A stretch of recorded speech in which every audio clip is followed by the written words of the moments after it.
जून 2005 की एक आम सी रात थी।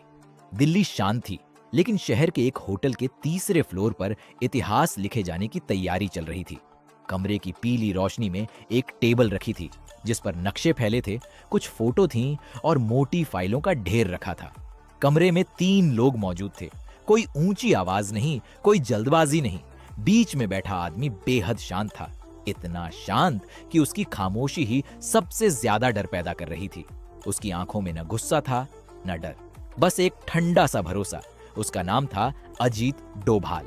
वह धीमी आवाज में बोले, अगर इस बार एक भी गलती हुई तो वापस लौटने का मौका नहीं मिलेगा। कमरे में सन्नाटा फैल गया। तभी अचानक दरवाजा जोर से खुला। मुंबई पुलिस की टीम कमरे में घुस आई। कुछ सेकंड तक सबकी सांसें थमी रहीं। पुलिस की नजर कमरे पर गई, लेकिन उन्हें बस एक आम होटल रूम दिखा। कुछ सूटकेस, कपड़े और 3 सामान्य से दिखने वाले लोग। कोई हथियार नहीं, कोई संदिग्ध सामान नहीं। कुछ सवाल पूछकर पुलिस बाहर निकल गई। उन्हें क्या पता था कि जिस कमरे से वे अब भी निकले हैं, वहीं बैठा था वह आदमी जो भारत के सबसे बड़े दुश्मन को मौत के बेहद करीब पहुंचा चुका था। कहानी अब 12 साल पीछे चली जाती है। साल 1993, मुंबई। एक के बाद एक धमाके, धुआं, चीखें, लहूलुहान सड़कें। 257 लोग मारे गए, 750 से ज्यादा घायल। पूरे देश को हिला देने वाला यह हमला सिर्फ एक नाम से जुड़ा था, दाऊद इब्राहिम। धमाकों के बाद दाऊद भारत से फरार हो गया। कराची पहुंच गया, जहां उसे पाकिस्तान की खुफिया एजेंसी की सुरक्षा मिल चुकी थी। भारत के लिए दाऊद सिर्फ एक अपराधी नहीं था, वह एक जिंदा जख्म बन चुका था।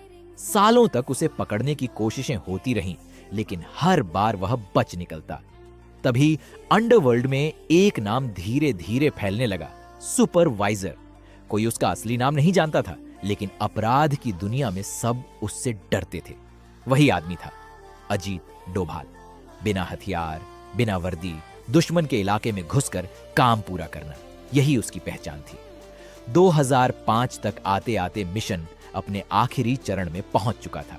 दाऊद की लोकेशन कंफर्म थी, कराची के एक इलाके में, भारी सुरक्षा के बीच। लेकिन पहली बार सुरक्षा में एक छोटी सी कमजोरी दिखी थी। दिल्ली के उसी होटल में आखिरी मीटिंग चल रही थी। यहीं से टीम को फाइनल मूव लेना था।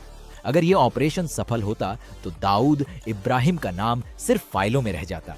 भारत की खुफिया एजेंसी इतिहास का सबसे बड़ा दांव खेलने वाली थी। सब कुछ तैयार था, प्लान बिल्कुल साफ था। लेकिन कहते हैं ना, किस्मत अक्सर आखिरी पल में खेल बदल देती है। रात करीब 11:30 बजे अजीत डोभाल का फोन बजा। कॉल दिल्ली से थी। उन्होंने फोन उठाया, कुछ सेकंड तक चुपचाप सुना और फिर उनके चेहरे का भाव बदल गया। कमरे में मौजूद लोग समझ गए कि कुछ गलत हो गया है। डोभाल ने बस इतना कहा, मिशन अभी नहीं। एक पल में सब कुछ थम गया। इतना करीब आकर इतना बड़ा मौका, और अचानक ऑपरेशन रोक दिया गया। असली वजह कभी सार्वजनिक नहीं हुई। कुछ कहते हैं मिशन लीक हो गया था, कुछ मानते हैं अंतरराष्ट्रीय दबाव था, और कुछ का कहना है कि दाऊद को आखिरी पल में बचा लिया गया। आज इतने साल बाद भी दाऊद इब्राहिम कहीं कराची के किसी अंधे कोने में छिपा बैठा है। उम्र बढ़ चुकी है, लेकिन भारत के कानून से वह अब भी दूर है। और अजीत डोभाल, वह आदमी जो इतिहास बदल सकता था, आज भी खामोशी से देश की सुरक्षा में लगा हुआ है। क्योंकि कुछ लड़ाइयां जीत के बहुत करीब आकर भी अधूरी रह जाती। दोस्तों, ये कहानी सिर्फ एक कहानी नहीं है, ये उस सच्चाई की झलक है जो कभी न्यूज में नहीं आती। अगर आपको ऐसी सच्ची घटनाओं से प्रेरित सस्पेंस स्टोरीज पसंद हैं, तो वीडियो को लाइक जरूर करें और चैनल को सब्सक्राइब करें, क्योंकि अगली कहानी इससे भी ज्यादा खतरनाक होगी।